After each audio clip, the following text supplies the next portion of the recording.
अध्यक्ष महाराज, पूर्व विदर्भ विशेषतः चंद्रपूर, गडचिरोली, भंडारा, गोंदिया तसेच नागपूर या जिल्ह्यातील रामटेक आणि मग कोकणातल्या भागामध्ये मोठ्या प्रमाणावर अध्यक्ष महाराज धानाचं उत्पादन केलं जातं। साधारणतः अध्यक्ष महाराज, मागच्या वर्षी जर 28 ऑक्टोबर 2025 धान रवण्याचा तपशील जर घेतला अध्यक्ष महाराज, तर महाराष्ट्रामध्ये 15,18,818 हेक्टर मध्ये प्रत्यक्ष पेरणी ही अध्यक्ष महाराज झाली होती। मी सन्माननीय मुख्यमंत्री देवेंद्रजींचं अभिनंदन करेन की 25 मार्च 2026 ला 17:50 म्हणजे 5:50 या सभागृहात अधिवेशन संपण्याच्या अंतिम आठवड्याचं उत्तर देताना ते सन्माननीय मुख्यमंत्री महोदय असं म्हणाले की अध्यक्ष महोदय, सन्माननीय सदस्य श्री सुधीर मुनगंटीवार हे सातत्याने धानाच्या बोनस संदर्भात आग्रही भूमिका घेत आहेत। मी त्यांना सांगू इच्छितो की धानाला तत्वतः बोनस देण्याची शासनाची मान्यता आहे, मात्र शासन यावर्षीच्या सर्व परिस्थितीचं आकलन करीत आहे। शेतकऱ्यांचे नुकसान झालेलेच आहे, मात्र धानालाही बोनस देण्याचा निर्णय राज्य शासनाने घेतलेला आहे। त्याचा क्वांटम आणि पद्धती याबाबत लवकर निर्णय घेऊ। सन्माननीय मुख्यमंत्री महोदय अतिशय शब्दाचे पक्के आहे। त्यांच्या राजकीय कार्यकाळामध्ये जर एक चूक सोडली तर त्यांच्या हातून कदापि ही चुका झालेल्या नाही, मुख्यमंत्र्यांच्या हातून।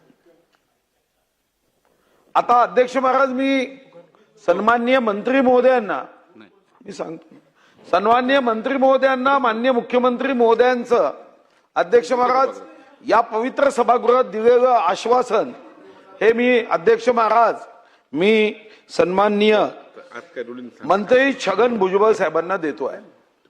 खरं तर सन्माननीय छगन भुजबळ साहेबांबद्दल अध्यक्ष महाराज आम्ही 1989 मध्ये सभागृहात नव्हतो, पण अध्यक्ष महाराज वाघासारखे सर्वसामान्यांसाठी तुटून पडणारं नेतृत्व म्हणजे छगन भुजबळ साहेब।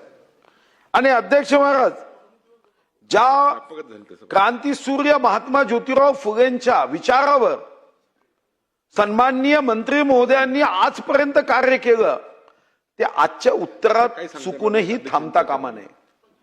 अध्यक्ष महाराज, 1883 मध्ये लिहिलेला शेतकऱ्यांचा आसूड हे क्रांतीसूर्य महात्मा ज्योतिराव फुलेंचं ग्रंथ भारतीय शेती आणि शेतकऱ्यांच्या दुर्दशेवरचं भाष्य करणारा एक महत्वपूर्ण सामाजिक आणि राजकीय दस्तावेज आहे। तुम्ही महात्मा ज्योतिराव फुलेंच्या विचाराला जर मानता तर निर्णय करताना अध्यक्ष महाराज त्याचं प्रतिबिंब हे यामध्ये दिसलं पाहिजे। हा शेतकऱ्यांचा आसूड हा दुःखाचा पाढा नव्हता। अध्यक्ष महाराज, महात्मा ज्योतिराव फुले म्हणायचे की शेतकरी दिवसरात्र राबतो, घाम गाळतो, पण त्याच्या कष्टाचे फळ त्याला इंग्रज देत नाही। पण आपण इंग्रजांचं न्यू व्हर्जन होता कामा नये। इंग्रज देत नव्हते हे मला मान्य आहे, पण आम्ही इंग्रजांचं व्हर्जन होता कामा नये। आणि यासाठी शेतकऱ्यांचा आसूड हा आदरणीय भुजबळ साहेबांनी वाचला असेल तर मला विनंती आहे की शेतकऱ्यांचा आसूड जर तुम्ही खरोखर शब्दशः वाचला असेल तर मग शेतकऱ्यांच्या धान शेतकऱ्यांचं जे उत्पादन आहे त्यांचा सूड उगवता कामा नये। अध्यक्ष महोदय, कोण याच्यावर बोलतो याच्याबद्दल त्यांना माझा विरोध नाही, पण या अर्धा तास चर्चेचे जे काही नियम आहेत स्कोपच्या बाहेर जाऊन काही आपण प्रश्न उपस्थित करतो याची माहितीसुद्धा आमच्याकडे नसते। आणि ही चर्चा जी आहे ती ज्यांनी उपस्थित केलेली आहे ती धान्याच्या बाबतीमध्ये द्यायच्या प्रोत्साहनपर जो रक्कम जी आहे त्या संदर्भातली आहे अध्यक्ष महोदय। आता त्याच्यामध्ये या नियमामध्ये पण सांगितलेलं की त्यांनी ते बोलायचं, मुद्दा मांडायचा, नंतर मी उत्तर द्यायचं, आणि जर आपल्याला आगाऊ जर कोणी कळवलं असेल की आम्हाला या विषयावर बोलायचं आहे तर तुम्हाला त्यांना बोलायला परवानगी असा नियम सांगतो। ही काही सार्वजनिक चर्चा असेल तर मी त्याचं उत्तर देऊ शकणार, कारण माझी ती तयारी नाही आहे। चला असं करा, आता आपण उत्तर द्या यांचं बोलण्यावर, नंतर तुम्ही दुसरं काहीतरी उपप्रश्न काढा ना, विचारता मार्ग येईल काढा. नंतर. ते उत्तर द्या, प्रश्न विचारा, त्याच्यावर उत्तर देऊ. आता माझ्याकडे जे आहे त्याच्यात माहिती नाही, काम मी करू, पहिले त्याच्यावर यांचं उत्तर घेऊया. अर्धा तास चर्चेचं उत्तर घ्या तुम्ही, जे मुनगंटीवारांनी मांडलं त्याचं उत्तर अध्यक्ष द्या पहिले. महोदय, या ठिकाणी सुधीर भाऊ मुनगंटीवार जे आहेत, हे अतिशय महत्वाचा मुद्दा जो आहे अर्धा तास चर्चेतून मांडलेला आहे. मी त्यांचा आभारी आहे की त्यांनी माझ्याबद्दल काही चांगले शब्द बोलले. मी नानासाहेबांचा सुद्धा आभारी आहे.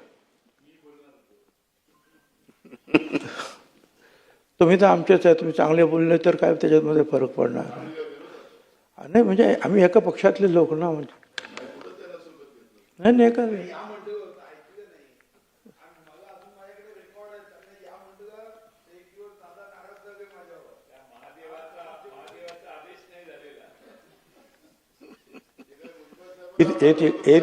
येतील. चला चला, जाऊ द्या, चर्चा नको तर येणार आहे. तुम्ही हा काय काळजी चर्चेचा करू नका. विषय बाहेर लॉबीमध्ये होईल. येतील काय, आणि तुम्ही त्यांना सोडा, येतील.